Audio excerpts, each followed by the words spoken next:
Dando continuidade, então, nesta aula 1, sobre métodos de interpretação, vamos para a segunda parte da aula. O tema da aula, a disciplina é métodos de interpretação. O tema da aula é como interpretar a Bíblia. E essa é a parte 2. Então, vamos ver agora a obra do Espírito Santo na interpretação. Podemos classificar a obra do Espírito Santo em 3 fases com relação à obra da interpretação da palavra de Deus. A primeira fase é chamada de revelação. Então, como que Deus se revelou? Como que Deus se revelou? Deus se revelou em sonhos, em visões, em manifestações, em teofanias. O que significa esse termo teofania? É uma aparição ou uma revelação da divindade, ou seja, a manifestação de Deus. Então, Deus se revelou aos 40 autores, tá? E o Espírito Santo, então, através dessa revelação, ele vai trazer a inspiração. Então, o que nós temos?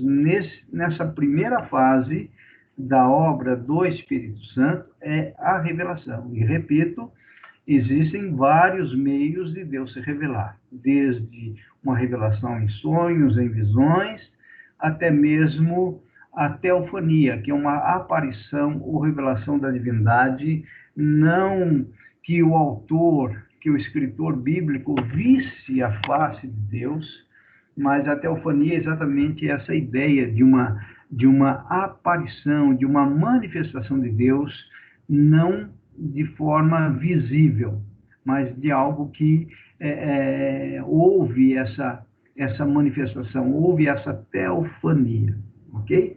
A segunda fase é a inspiração. A inspiração, então, é para registrar as Escrituras, que é exatamente a palavra de Deus. E quando se fala em inspiração, é importante ficar claro para nós o seguinte, que o autor bíblico, ele não foi inspirado. Estranho isso, né? Talvez você nunca tenha ouvido falar.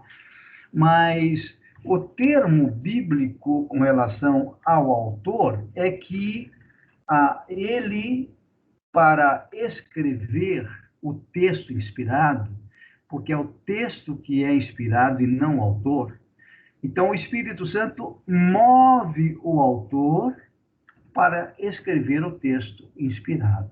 Essa é a ideia.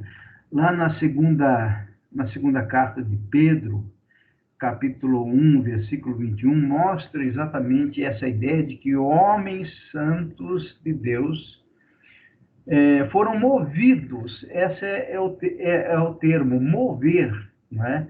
Foram movidos pelo Espírito Santo para escrever as Escrituras inspiradas. Então, a inspiração para o registro das Escrituras, ou seja, o texto é inspirado. Os autores são movidos. Essa é uma linguagem bíblica, tá bem? Mas é comum, de repente, usar-se o termo de que Paulo, inspirado pelo Espírito Santo, escreveu a carta aos Romanos.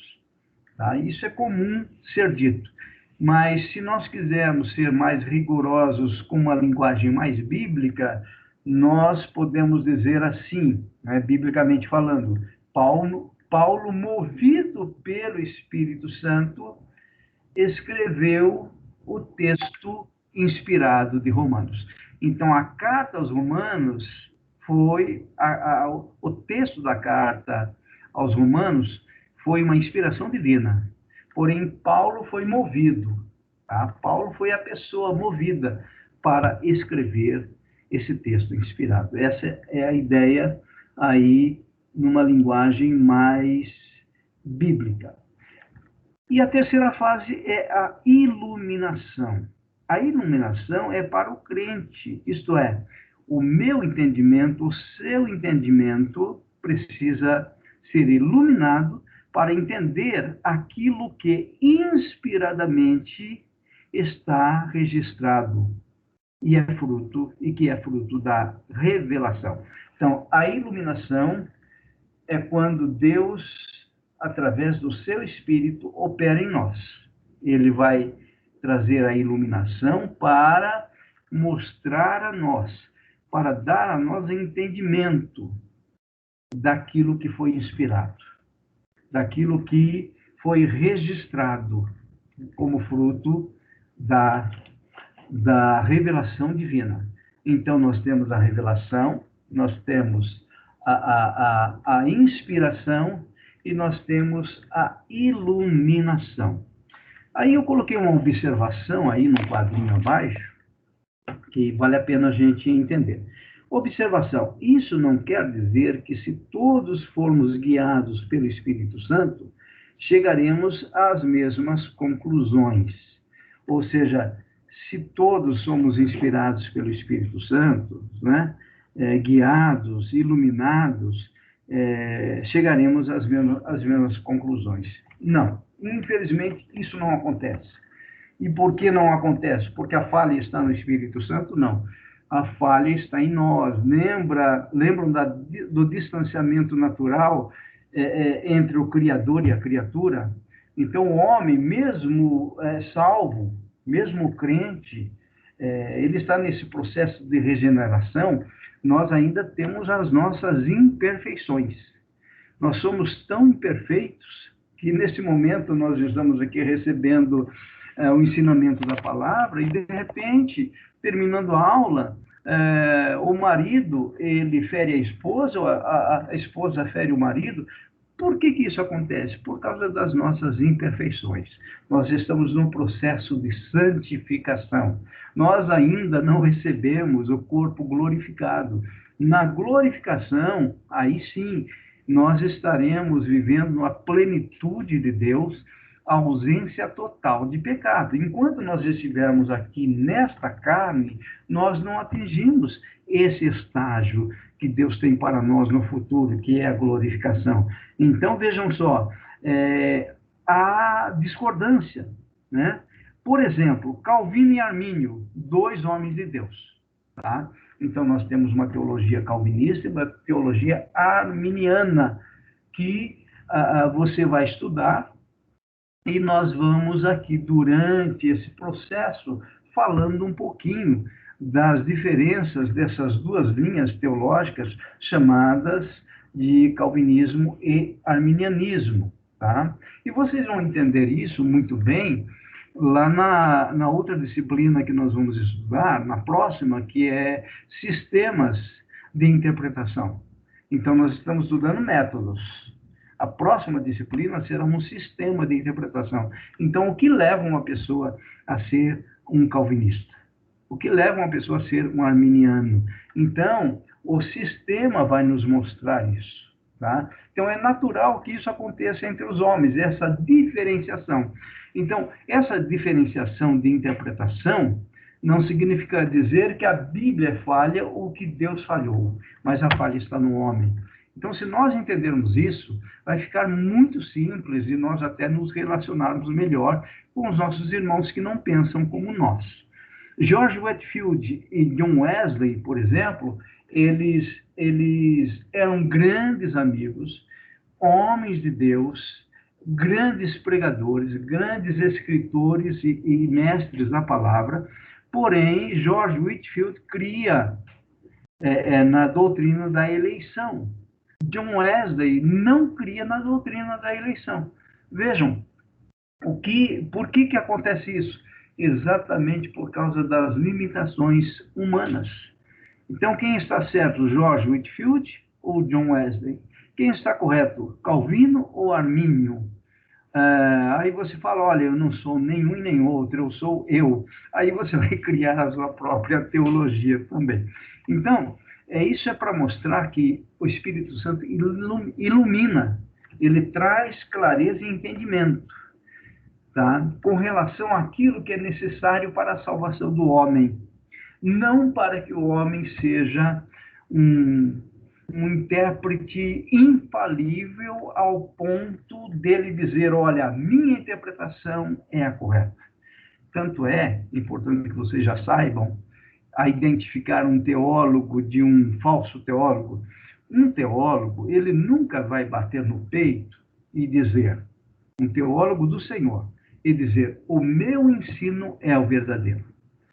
O bom teólogo é aquele que reconhece humildemente a sua limitação e de que ele se esforça, de que ele estuda para buscar a melhor interpretação bíblica. Mas nunca ele vai desprezar um outro teólogo por discordar dele. Então, George Whitefield e John Wesley demonstram isso. Dois homens de Deus, porém, com relação à doutrina da eleição, um cria, o outro não cria. Tá bem? Então, é importante vocês já começarem a conviver com isso. Então, eu representei aqui no gráfico a questão da revelação, a obra do Espírito Santo na interpretação. A revelação, então, para resumir isso, é para os autores. Tá? Então, essa manifestação de Deus em sonhos, em visões, em teofania, era para o autor. Então, Deus, isso aconteceu. Então, a partir do momento que nós temos o cânon fechado, e nós vamos definir cânon aqui ainda hoje, né? Nós vamos redefinir, porque já tem uma disciplina que fala sobre isso, que é a bibliologia, mas o cânon está fechado. Então, nós não temos mais como dar continuidade à escrita da Bíblia. Os 66 livros estão fechados. Deus não vai dar para o pastor fulano de tal, para o teólogo fulano de tal, o livro 67, o livro 68, não. O cânon está fechado. Então, a revelação está totalmente escrita. Tá? Então, os autores receberam a revelação, essa manifestação de Deus, para que eles pudessem escrever o texto inspirado. A inspiração, veja só, trata-se das próprias escrituras.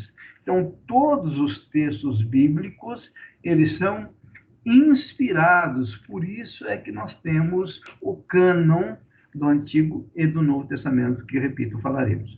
E a iluminação, então, para o entendimento, o Espírito Santo traz isso para o crente entender aquilo que ele está escrevendo. Porém, é importante ressaltar que não é uma simples leitura que vai trazer o entendimento. A iluminação não significa dizer que o Espírito Santo vai ensinar gramática para o crente. Não significa dizer que o Espírito Santo vai ensinar as línguas originais para o crente. Então, veja, o conhecimento da gramática, o conhecimento da língua portuguesa, depende de cada um de nós. Então, a partir do momento que eu quero estudar, eu quero ter uma verdadeira interpretação da Bíblia, eu primeiro preciso aprender a interpretar o texto. Eu preciso saber o que significa um verbo, né? Se está conjugado na primeira, segunda, terceira pessoa. Então, são assuntos que nós aprendemos na escola. Se não aprendemos, vale a pena consultar, rever. Quando você vai escrever, tenta buscar o verdadeiro significado daquela palavra. E hoje, vocês vão de convir comigo que está muito simples você interpretar um texto. Porque se tem uma palavra que você não conhece, você coloca lá no dicionário, no Google, você vai ver o significado da palavra. Então, não tem desculpa mais para errar. Tá? Então, se você erra na escrita de um texto na língua portuguesa, é porque propositadamente você quer errar. Porque se você tem dúvida com relação a uma palavra, basta consultar. Então, o Espírito Santo não vai dizer, olha, essa palavra está colocada de forma errada, porque na língua portuguesa significa outra coisa. Então, isso não é obra do Espírito Santo. A obra é a iluminação, porém, ele vai usar o nosso conhecimento da nossa língua vernácula. Tá? É lógico que eu não estou duvidando, tá? É importante ficar claro aqui, eu não duvido que o Espírito Santo possa iluminar uma pessoa analfabeta. Eu não posso me limitar a esse ponto, porque o Espírito Santo, ele pode iluminar qualquer mente. Entretanto, se Deus nos deu a oportunidade de estudar, se eu não estudar e dizer, não, eu não preciso estudar, afinal de contas, eu vou ser iluminado pelo Espírito Santo para entender. Isso é negligência, tá bem? Portanto, que nós tenhamos esse entendimento. Caminhando, então, um pouquinho. Agora, então, como nós já citamos o cânon, vamos refrescar um pouquinho para aqueles que já viram esse assunto na disciplina de bibliologia, e aqueles que não viram vão ver. Eu sempre vou estar trazendo, dentro da metodologia que nós usamos, eu sempre vou trazendo os conceitos que eu chamo de pré-requisitos para que todos estejam sempre no mesmo nível, ok? Então, a definição de cânon, veja só. No grego, cânon é a palavra canon. Tá? O cânon, na verdade, é a palavra canon no grego. A pronúncia no grego é canon, que significa vara, que significa uma régua de medir. É um padrão de qualquer natureza. Em Gálatas 6,16, canon tem o sentido de regra, ou padrão de conduta, uso moral do termo. Então, quando nós falamos de cânon, nós estamos falando de medida. Para vocês entenderem um pouquinho mais da importância dessa palavra, tá? Vamos imaginar aqui que vamos ver aqui, vamos pegar o Daniel Amaral, ele é lá de Porto Alegre, e de repente eu estou conversando com o Daniel, né? E a gente está observando um carro, e aí eu falo, puxa vida, Daniel, esse carro ele tem um comprimento de 3 metros e 75 centímetros. O Daniel vai falar, vamos supor que ele conheça mais de carro do que eu e tenha melhor noção de medidas. O Daniel vai falar, não, pastor, aquele carro ele tem 4 metros de comprimento. Então, veja só, como que nós vamos resolver o problema? Eu estou dizendo que tem 3 metros e 75 e ele está dizendo que tem 4 metros, ou seja, ele está dizendo que é 25 centímetros mais comprido do que aquilo que eu acho. Então, como resolver esse problema, se nós não tivermos um padrão? Então, o padrão óbvio que nós vamos usar para resolver essa questão, para saber se quem está certo sou eu ou o Daniel, o padrão correto é a trena, é o metro. Então, vamos lá. Aí, nós pegamos uma trena e puxamos do para-choque frontal para o para-choque traseiro. E, quando nós puxamos a trena, deu exatamente 4 metros. Agora, imagine só. Tem um padrão, deu 4 metros. Eu posso, na minha arrogância, dizer, não, o Daniel, apesar de que na trena deu 4 metros, eu não concordo. Para mim, continua medindo 3 metros e 75 centímetros. O que o Daniel vai falar para mim? Pastor Celso, a partir do momento que você não acredita nesse padrão, que é o metro, que é a trena, nós não podemos mais conversar. Ou seja, eu vou para minha casa com os meus 3 metros e 75, com o meu achômetro, e ele vai para a casa dele com a consciência tranquila de que o comprimento daquele automóvel é 4 metros. Da mesma forma, é um raciocínio simples, mas essa é a ideia que nós devemos ter quando nós estamos tratando de palavra de Deus, quando nós estamos tratando de certas doutrinas. Então, vamos pegar, por exemplo, a doutrina da Trindade. Tá? Qual é o padrão? O padrão que nós vamos estabelecer para escrever, para dissertar sobre a doutrina da Trindade, o padrão é o cânon, que é o conjunto de livros inspirados do Antigo e do Novo Testamento. Então, esse conjunto de livros vai ser a minha regra, vai ser o meu padrão. A partir do momento que eu uso o padrão e descubro, então, a divindade do Pai, a divindade do Filho, a divindade do Espírito, porque o padrão, o cânon bíblico está me mostrando isso, eu estabeleço a doutrina. Se eu não enxergar a doutrina da Trindade no padrão, eu não sou obrigado a concordar com a doutrina da Trindade, mas se a doutrina está clara no cânon, no padrão bíblico, na nossa regra, como diz Gálatas 6,16, é a regra, é o padrão, não é o que eu acho, não é o que eu penso, não é o que eu creio, é o que a Bíblia diz. Então é fundamental nós termos esse conceito de cânon para nós não brigarmos, para nós não discutirmos. Como estudantes da Bíblia, nós temos que ler o metro, ler o padrão, ler o cânon, para conferir se aquela doutrina é verdadeira ou não, se aquele comportamento é real ou não. Vamos pegar a questão do casamento, né? Da monogamia.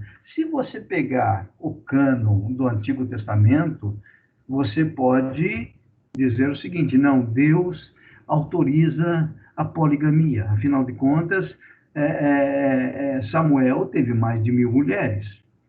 Porém, quando você pega o padrão todo e você vai ler, por exemplo, a primeira carta de Coríntios, no capítulo 7, Paulo, então, vai, movido pelo Espírito, ele escreveu que o homem deve ter uma única mulher. O casamento é exatamente para que o homem satisfaça a sua esposa em todas as áreas e a mulher também satisfaça o seu marido em todas as áreas. Então, o padrão, eu preciso ver o conjunto. É por isso que a palavra de Deus, ela vai sendo escrita, vai sendo revelada gradativamente. Então, eu preciso ler o Antigo Testamento à luz do Novo Testamento, porque é o Novo Testamento que vai me dar todo o entendimento a respeito da vontade de Deus. Então, o cânon é o padrão, o conjunto todo, e não apenas um livro. Espero que tenha ficado claro isso para vocês. Vejam, então, aí a palavra cânon aplicada às Escrituras significa uma lista de livros oficialmente aceita. Portanto, podemos dizer que a Bíblia é a vara de medir, é o padrão e a regra a ser vivida. Ou seja, eu preciso ler o mundo à luz da Bíblia. Eu não posso ler o mundo à luz da ciência, apesar de que a ciência é uma disciplina, vamos chamar assim, que traz realmente a realidade da observação humana. Porém, a ciência ela é baseada em teoria, em hipótese, enquanto a Bíblia, como texto inspirado de Deus, é considerada para nós como a verdade única e absoluta. Então, eu preciso entender que a Bíblia é a minha regra de medir. Então, sobre qualquer assunto, eu preciso ter esse padrão de medida que é a palavra de Deus, que é o cânon bíblico, que é, então, esse conjunto de livros inspirados. E aqui, falando um pouquinho sobre cânon, canonicidade e canonização, são termos importantes também, porque a gente está tratando da metodologia de interpretação. Então, durante a metodologia, a gente vai usar esses termos muitas vezes. Então, cânon, repetindo, é o conjunto de livros que compõem o Antigo e o Novo Testamento, na verdade, conjunto de livros inspirados. Tá? Tem que ter essa inspiração para estar inserido no cânon. A canonicidade, veja só, é a qualidade exclusiva dos livros bíblicos que os credencia como padrões de fé e prática, de conduta. A canonicidade decorre da inspiração divina. Então, quando que um livro vai ter canonicidade? Quando ele é reconhecido por causa da inspiração divina. É por isso que o livro de Esther, no Antigo Testamento, ele é considerado um livro canônico, porque tem canonicidade, porque tem o quê? Evidências da inspiração divina. E o livro de Judite, que é incluído na Bíblia Católica, por que ele não entra no cânon do Antigo Testamento, da Bíblia evangélica, mas entra no cânon da Bíblia católica?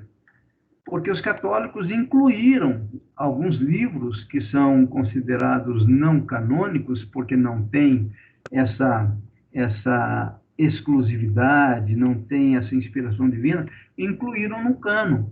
Enquanto a nossa Bíblia tem 66 livros, a Bíblia evangélica, a Bíblia católica tem mais de 70 livros, tá? Então, a canonicidade está relacionada com a inspiração.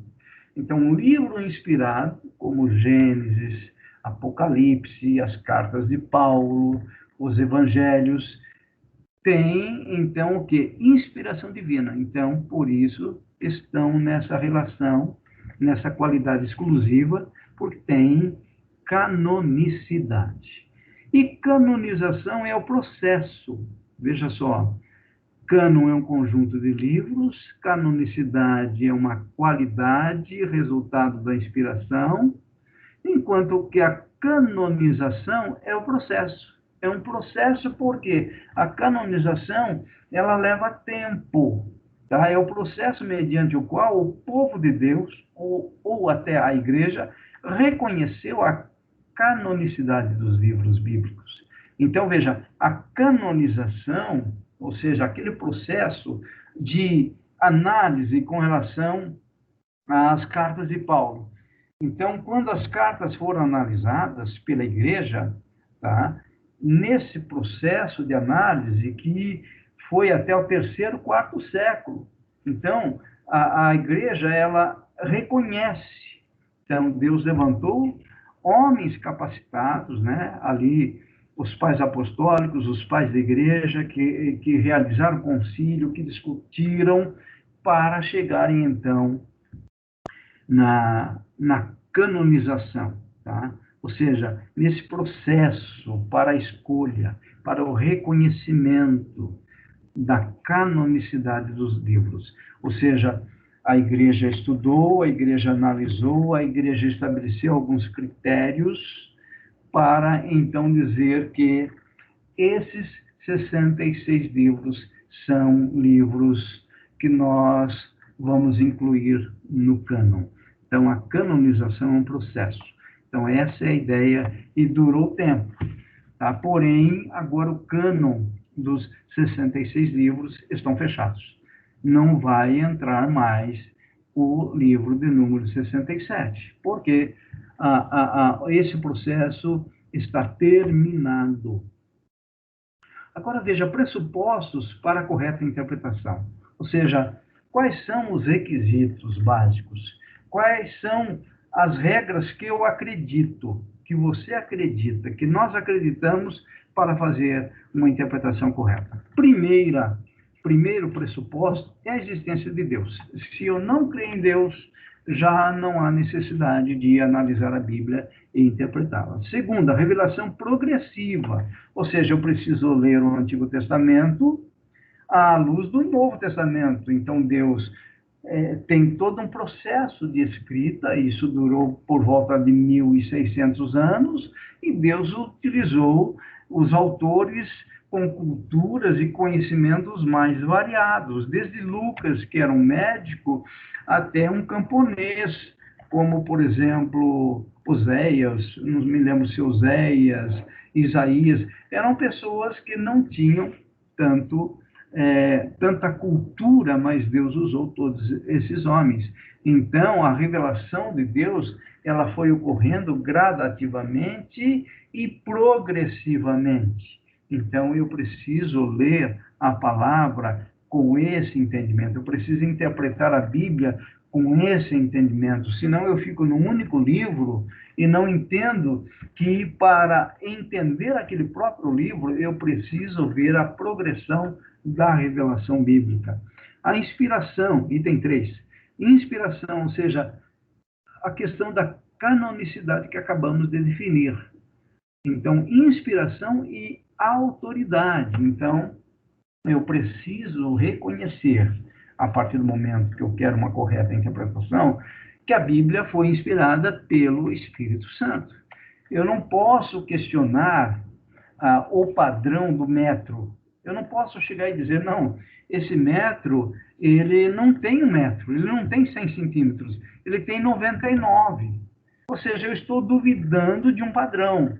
Da mesma forma, eu não posso duvidar da inspiração, da canonicidade e ainda da autoridade. Então, se é inspirado por Deus, e Deus é a autoridade máxima no universo, ele é o Criador, ele é autoexistente em si mesmo.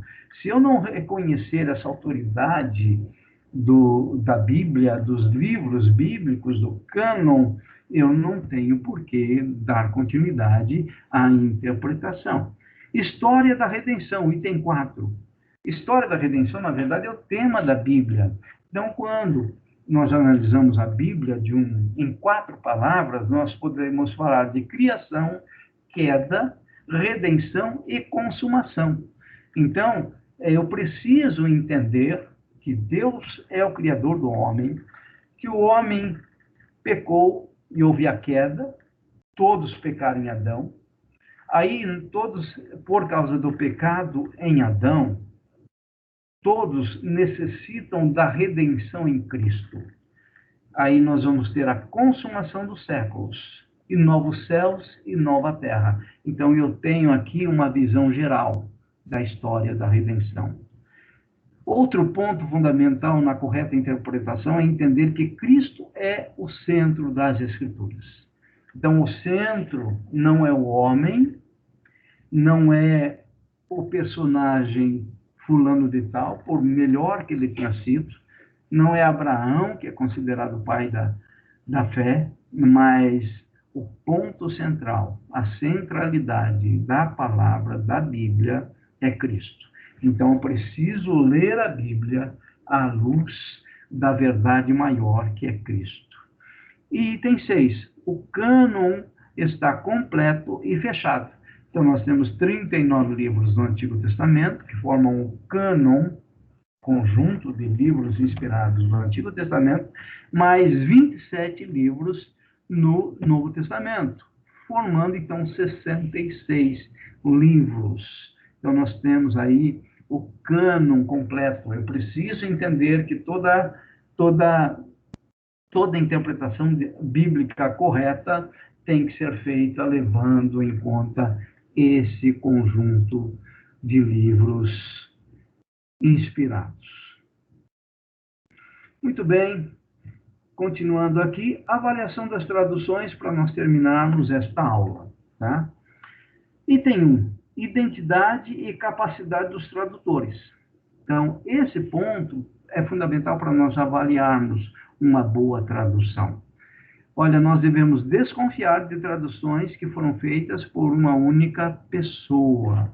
Então, na verdade, a Sociedade Bíblica Brasileira e as grandes sociedades bíblicas mundiais, elas não têm uma tradução feita por um único homem. Na verdade, são traduções fruto de um conjunto de homens que estudaram, que são biblistas, ou seja, que conhecem bem as línguas originais, o hebraico, o aramaico, o grego. São pessoas que têm conhecimento a respeito da geografia bíblica, são pessoas que têm conhecimento a respeito da arqueologia, ou seja, daí surge o que? Uma boa tradução. Então, não é um único homem, mas são homens de Deus que se debruçaram no texto original para produzir as nossas traduções e para produzir as traduções em outras línguas. Item 2, o texto usado como base da tradução. Tá? Então, existem dois textos básicos, tá? Que são o texto crítico e o texto receptus, que é chamado de majoritário. Então, para vocês terem uma ideia, vamos ver o exemplo de Romanos 8:1 na NVI e na ARC. A NVI aqui é Nova Versão Internacional, que a Nova Versão Internacional usa para a tradução o texto crítico. E aí vocês têm aqui ARC, Almeida Revista Corrigida, que usa para a tradução o texto receptus, ou seja, o texto majoritário. Tá? Então, analisando Romanos 8:1, a gente percebe a diferença de um texto para outro. Vejam lá. Voltando aqui no nosso slide, nós temos Romanos 8:1 na NVI, na Nova Versão Internacional, que usou para traduzir o texto crítico. O texto crítico é o texto grego, ok? Tá? Então, do grego para o português, na Nova Versão Internacional, ficou assim, o Romanos 8:1. Portanto, agora, já não há condenação para os que estão em Cristo Jesus. Vírgula, e começa o versículo 2. Tá? Então, isso é texto crítico. Então, no texto crítico, nós temos apenas essa frase aí. Portanto, agora não há condenação para os que estão em Cristo Jesus. Do texto crítico para a NVI no português. Romanos 8:1, na ARC, Almeida Revista Corrigida, que usou o texto receptus, o majoritário. Então, olha só a grande diferença aí. Portanto, agora nenhuma condenação há para os que estão em Cristo Jesus, vírgula. Em vez de vir o versículo 2, vem a continuidade. Que não andam segundo a carne, mas segundo o Espírito. Aí você, então, já pode estar deduzindo. Bom, já que a ARC usou o texto receptus e ela dá uma continuidade maior, é a melhor versão em português. Nem sempre. Por quê? Porque, na verdade, esse acréscimo aí que você encontra no texto receptus não significa dizer que o texto crítico é mais pobre em termos de tradução. Não. A melhor versão, a melhor tradução, é aquela que expressa na nossa própria língua o melhor entendimento do texto. Mas aqui nós temos essa diferença. Então, por que eu estou trazendo essa observação? Porque você vai, muitas vezes, vendo o pastor utilizando... Eu vou ler aqui na minha Bíblia, a minha é Almeida Revista e Atualizada, Romanos 8:1. Então, veja na Almeida Revista Atualizada. Então, para aqueles que frequentam a Igreja Batista Ágape em Campinas, o pastor Roberto utiliza esta versão, tá? Romanos 8:1, esta versão que estou falando, Almeida Revista Atualizada. Romanos 8:1, nesta versão aqui, diz o seguinte: agora, pois, já nenhuma condenação há para os que estão em Cristo Jesus. Então, Almeida Revista e Atualizada está utilizando o quê? O texto crítico. É o mesmo texto que é utilizado, então, pela NVI, ok? Então, vamos imaginar agora que um pastor vai ler Romanos 8:1 na Almeida Revista Corrigida. Geralmente, o pastor Januário utiliza a Almeida Revista Corrigida, tá? Então, ele iria ler assim: portanto, agora nenhuma condenação há para os que estão em Cristo Jesus, que não andam segundo a carne, mas segundo o Espírito. Aí você está com a Almeida Revista Atualizada e fala, vai pensar, puxa, da onde ele tirou esse acréscimo, que não andam segundo a carne, mas segundo o Espírito. Está aí a resposta. Tá? Então, o que significa dizer? Que alguns autores, perdão, alguns tradutores utilizam o texto crítico e outros tradutores utilizam o texto receptus. Tá bem? Muito bem. Continuando aqui, então, o que nós vamos ter? Avaliações das traduções ainda. O terceiro ponto, que eu acredito que ser um dos mais importantes, vou retornar aqui apenas para refrescar a mente de vocês com relação a esse assunto, que eu acho importante, da avaliação das traduções. Então, lembrando aqui, a identidade e a capacidade dos tradutores tem que ser homens sérios, não baseie numa tradução que seja feita por um único tradutor, não é? É o exemplo daquela Bíblia que eu mandei no grupo, tá? E aí eu mandei um texto e coloquei lá a pergunta: o que vocês acham dessa tradução? Aí alguém me chamou no particular porque ele pensou que eu estava indicando aquela tradução como sendo uma tradução possível, né? Na verdade, aquilo não é uma tradução, mas é uma paráfrase. O pastor, fulano de tal, ele fez uma paráfrase, então ele pegou a Bíblia, os textos bíblicos, e foi fazendo uma paráfrase. O que é uma paráfrase? É você tornar a linguagem mais fácil possível para o leitor. Entretanto, ali ele exagerou na paráfrase. E esse é um problema quando você exagera. Por exemplo, a Bíblia Nova Linguagem, na linguagem de hoje, Novo Testamento na linguagem de hoje, alguma coisa assim, é uma paráfrase, né? É uma paráfrase. Porém, é uma paráfrase muito interessante, que traz uma linguagem mais fácil, tá? Então, a identidade e a capacidade dos tradutores, o texto usado como base, estamos falando do texto crítico e do receptus. Nós vimos, então, que alguns autores utilizam o crítico, outros o receptus. E agora aqui, a filosofia da tradução empregada, isso é importante.